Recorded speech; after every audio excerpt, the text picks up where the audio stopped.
सुप्रभात। आज सुबह की बड़ी खबरें। चंद्रयान-3 मिशन ने लैंडर मॉड्यूल को प्रोपल्शन मॉड्यूल से सफलतापूर्वक अलग करने के साथ एक और ऐतिहासिक उपलब्धि हासिल कर ली है। केंद्रीय मंत्री डॉक्टर जितेंद्र सिंह ने कहा, चंद्रयान-3 के निष्कर्षों और जानकारियों से विश्व समुदाय को लाभ होगा। राष्ट्रपति द्रौपदी मुर्मू ने कल कोलकाता में देश के स्टेल्थ युद्धपोत INS विंध्यागिरी का जलावतरण किया। कांग्रेस अध्यक्ष मल्लिकार्जुन खड़गे ने प्रधानमंत्री नरेंद्र मोदी पर कटाक्ष करते हुए कहा है कि वह अहंकारी हैं मगर डरे हुए हैं।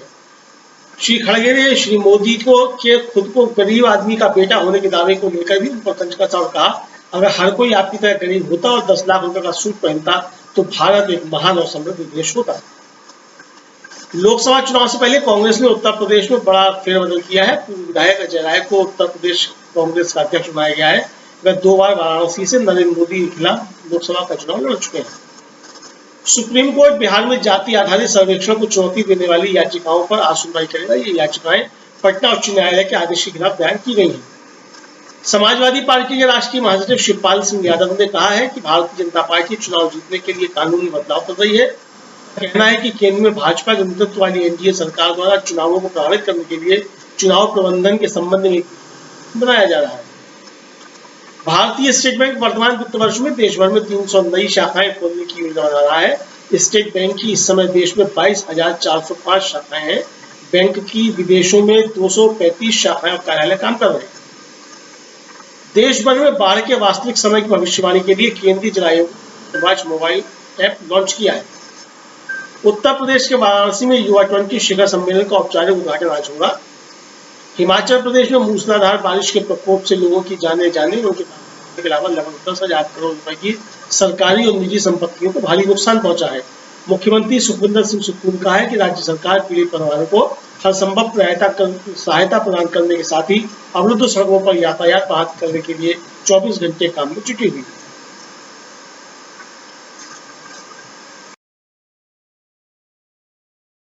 थी सुर्खियां और अब बात आज की सबसे बड़ी खबर की। राहुल गांधी 2 दिन के लद्दाख दौरे पर हैं, जहां वो 2024 को लेकर कांग्रेस नेताओं कार्यकर्ताओं से मुलाकात कर आगे की रणनीति पर चर्चा करेंगे। लेकिन लद्दाख जाने से पहले राहुल गांधी ने बीजेपी और पीएम मोदी को करारा जवाब दिया है। क्या है पूरी खबर, देखते हैं ये रिपोर्ट। इस साल होने वाले 5 राज्यों के विधानसभा चुनाव और अगले साल होने वाले लोकसभा चुनावों ने देश का सियासी पारा चढ़ा रखा है। देश की सत्ता से बीजेपी को उखाड़ फेंकने के लिए कांग्रेस हर रोज अपने कार्यकर्ताओं और नेताओं में जोश भर रही है। कांग्रेस में बैठकों का दौर जारी है, तो वहीं राहुल गांधी भी लगातार राज्यों का दौरा कर रहे हैं। आज राहुल गांधी लद्दाख पहुंचे, जहां उनका लोगों, कांग्रेस नेताओं और कार्यकर्ताओं ने जोरदार स्वागत किया। केंद्र शासित प्रदेश के लेह एयरपोर्ट पर बड़ी संख्या में कांग्रेस समर्थकों ने नारेबाजी की। राहुल गांधी लेह में कांग्रेस इकाई के नेताओं से मुलाकात करेंगे। अपनी भारत जोड़ो यात्रा के दौरान पूर्व कांग्रेस अध्यक्ष लेह नहीं जा सके थे।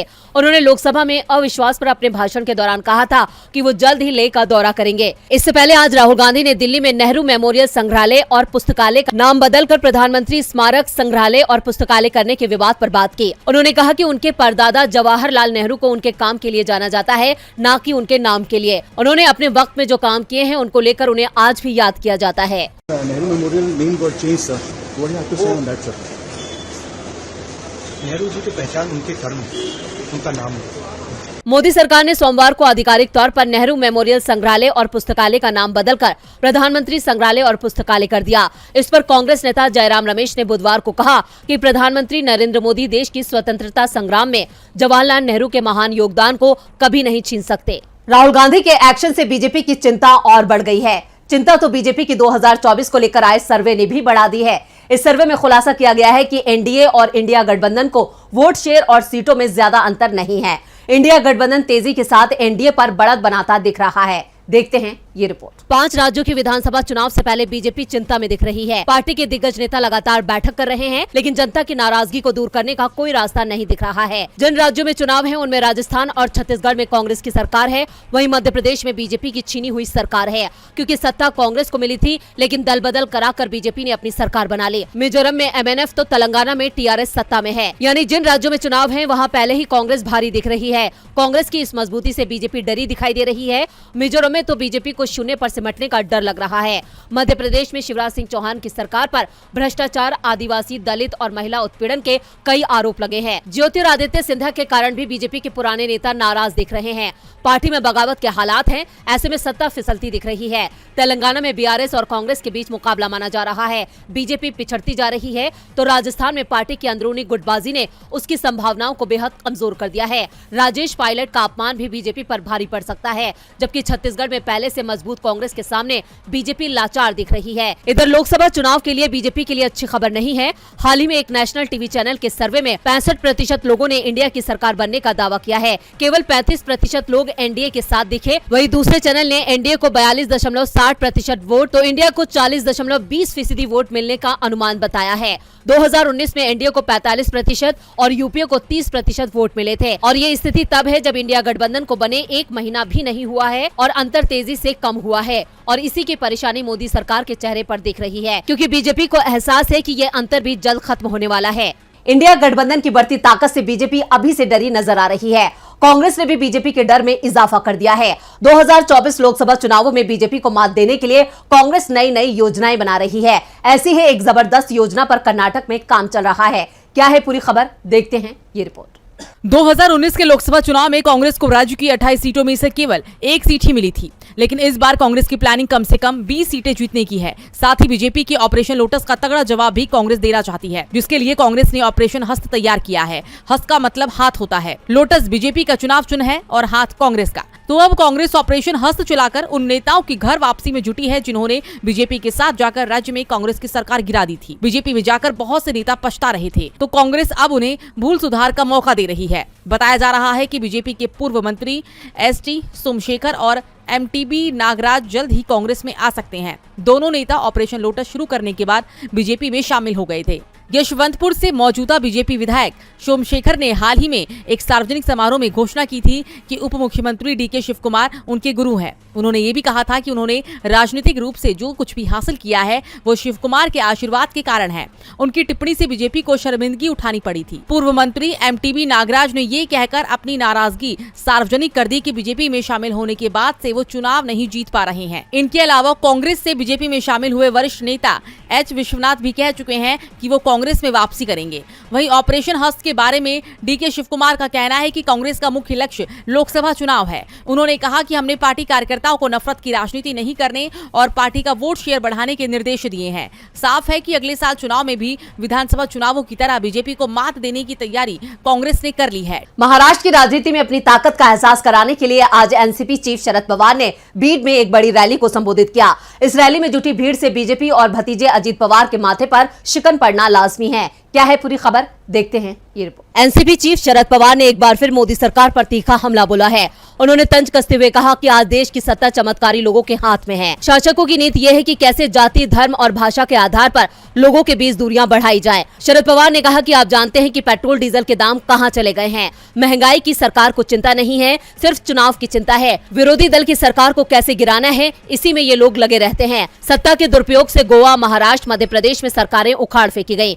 देश का मतदाता स्थिर सरकार चुनता है, लेकिन ये केंद्र की ताकत से उस सरकार को उखाड़ कर फेंक देते हैं। इन्हें चीन की चिंता नहीं है, मणिपुर में जो हो रहा है उसकी चिंता पूरे देश को है, लेकिन बीजेपी को इसकी चिंता नहीं है। पवार ने दिल्ली में नरेंद्र मोदी के उस बयान पर भी निशाना साधा जिसमें पीएम ने कहा था कि मैं 15 अगस्त को फिर लाल किले पर तिरंगा फहराऊंगा। पवार ने कहा कि महाराष्ट्र में भी एक मुख्यमंत्री थे देवेंद्र फडणवीस, जो कहते थे कि मैं फिर आऊंगा, लेकिन वो निचले पायदान पर आ गए। प्रधानमंत्री को फडणवीस से सीख लेनी चाहिए और नीचे के पायदान के बारे में सोचना चाहिए। पवार ने बीड के एनसीपी विधायक धनंजय पर बिना नाम लिए निशाना साधा। धनंजय अजीत पवार गुट के साथ हैं और इस समय शिंदे सरकार में मंत्री हैं। पवार ने कहा कि बीजेपी हार गई थी और आज बीजेपी के साथ में है। इस बात को याद रखें कि कल लोगों को वोट देने का मौका मिलेगा तो इस जिले के मतदाता आपको नहीं बताएंगे कि कहां बैठना है। महाराष्ट्र की सियासत पे शरद पवार के हर एक कदम पर बीजेपी की पैनी नजर है। वहीं नजरें तो इस वक्त गुजरात पर भी हैं। गुजरात को बीजेपी का सबसे मजबूत गढ़ माना जाता है। यहां पार्टी 25 सालों से सत्ता में है, लेकिन अब ये गढ़ दरकता हुआ दिखाई दे रहा है। पार्टी के अंदर बगावत भड़कती दिख रही है, क्योंकि शंकर सिंह वाघेला के बाद पूर्व मुख्यमंत्री सुरेश मेहता बीजेपी की मुश्किलें बढ़ाते नजर आ रहे हैं। बीजेपी के दिग्गज नेता लाल कृष्ण आडवाणी के करीब और पूर्व सीएम सुरेश मेहता ने बीजेपी सरकार के खिलाफ मोर्चा खोल दिया है। मेहता को बीजेपी ने 1995 में गुजरात का सीएम बनाया था। वो करीब 11 महीने प्रदेश के सीएम रहे थे। अब उन्होंने बीजेपी सरकार पर कई आरोप लगाए हैं। मेहता ने कहा कि देश उस स्थिति में आ गया है जहां हर न्यायप्रिय, संवेदनशील, जागरूक नागरिक कह रहा है कि अब तो बहुत हो गया। देश बदलाव चाहता है, गुजरात बदलाव चाहता है। लोकतंत्र के नाम पर तानाशाही नहीं चलनी चाहिए और विकास के नाम पर विनाश हो तो चुप नहीं रहना चाहिए। बीजेपी वरिष्ठ नेता ने कहा कि वो चुनाव लड़ने नहीं जा रही हैं, लेकिन जनता को परिवर्तन के लिए जागरूक जरूर करेंगे। मेहता ने कहा कि हम गुजरात के नागरिक एक बार फिर गुजरात को स्वस्थ, सुरक्षित और समान रूप से समृद्ध राज्य बनाने के लिए प्रतिबद्ध हैं और इसके लिए लोगों को जागरूक किया जाएगा। उन्होंने कहा कि आज का गुजरात हर मामले में परेशानी का सामना कर रहा है। जिस तरह से प्राथमिक शिक्षा का स्तर गिर रहा है और सरकारी स्कूल पर्याप्त कमरों के बिना बंद हो रही हैं, इसका मतलब ये है कि राज्य सरकार शिक्षा का निजीकरण करके शिक्षा की जिम्मेदारी अपने ऊपर नहीं रखना चाहती है। गुजरात के साथ साथ राजस्थान में भी बीजेपी की आपसी खींचतान से बीजेपी आलाकमान मुश्किल में है। राजस्थान विधानसभा चुनावों को लेकर हलचल तेज है। बीजेपी सत्ता में वापसी को लेकर एड़ी चोटी का जोर लगा रही है। बीजेपी ने स्टेट इलेक्शन मैनेजमेंट और मैनिफेस्टो कमेटी की घोषणा कर दी, जिससे वसुंधरा राजे सिंधिया को बड़ा झटका लगा है। क्या है पूरी खबर, देखते हैं ये रिपोर्ट। बीजेपी पार्टी ने राजस्थान की पूर्व मुख्यमंत्री वसुंधरा राजे सिंधिया को बड़ा झटका दिया है। राजस्थान में विधानसभा चुनाव की घोषणा से पहले भाजपा ने चुनाव प्रबंधन समिति और मैनिफेस्टो कमेटी की घोषणा कर दी है, लेकिन हैरान करने वाली बात यह है कि बीजेपी के प्रमुख नेताओं में से एक कही जाने वाली राजस्थान की पूर्व सीएम वसुंधरा राजे को चुनाव अभियान और घोषणा पत्र कमेटी में जगह नहीं मिली है। इसके बाद से यह अटकलें लगने लगी है कि भाजपा में अभी सब कुछ ठीक नहीं चल रहा है। केंद्रीय कानून मंत्री अर्जुन राम मेघवाल को बड़ी जिम्मेदारी दी गई है।